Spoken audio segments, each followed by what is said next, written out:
someone sent me an article that was literally written because that kid posted on social media, and then the local news picked up, oh, Mr. Beast is in town. So, tiny town in Chile, not much happens there.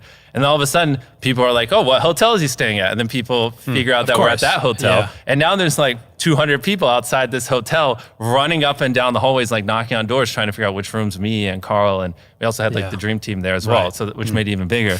And they're like, where are they at? And they're like, I was talking to the manager of the hotel. It's like, why don't just have your security like control things? And he's like, we do. And so I had to hire security to like help lock down this hotel because there's so many people. And then there's like people trying to camp outside the hotel. And we're like, this is not a meet and greet. Like I'm just here while I wait for my flight to Antarctica. And it's like that, it's like one of those moments where then now people know, well, eventually he has to leave and there's one airport. So there's just a sea of people waiting at the airport when you go there. And then it's like, at some point I have to wait in a line at the airport. And then it just gets even crazier because then the TSA people are like, oh, this guy's famous. Let's get him through the line because there's just a mob of people. And then they're like, but we'll do that if you come take a picture with our kids. And so it's like, I'll help you skip these pictures if you take these pictures. And it's like all this crazy stuff. And I'm like, everybody, I'm just trying to board that plane. Like, let's but none of them, because we dub our videos now and we get like 10 to 20 million views in the first month and just Spanish on our videos. So we have a massive Spanish audience.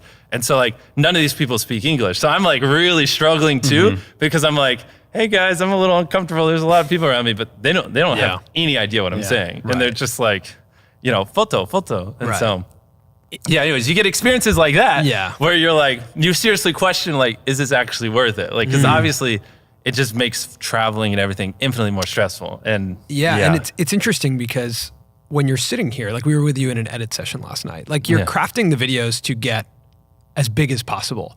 So it's almost like both things are happening at once, right? Like the bigger the videos get, which you just literally, the yacht video was what? The second most viewed YouTube video, non-music, and YouTube history in 24 hours. So the most viewed video in 24 hours is when Will Smith slapped Chris Rock. I think that got 48.2 million views in a 24-hour period. Before that, it was our Squid Game video, but now our Squid Game video is number 2. Then we just uploaded a video that beat Squid Games, but barely lost by like 500K views to the Chris Rock video.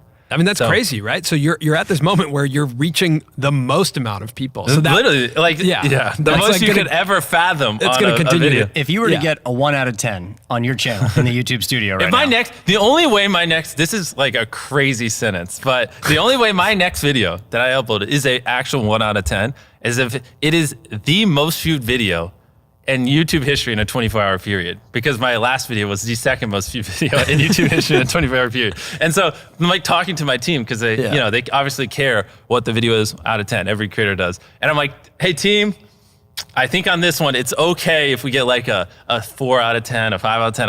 I think we can understand. And they're like, no, we want 1 out of 10. I'm like, guys, let's just be realistic here. And that's like the conversation I'm having to have with my team earlier today.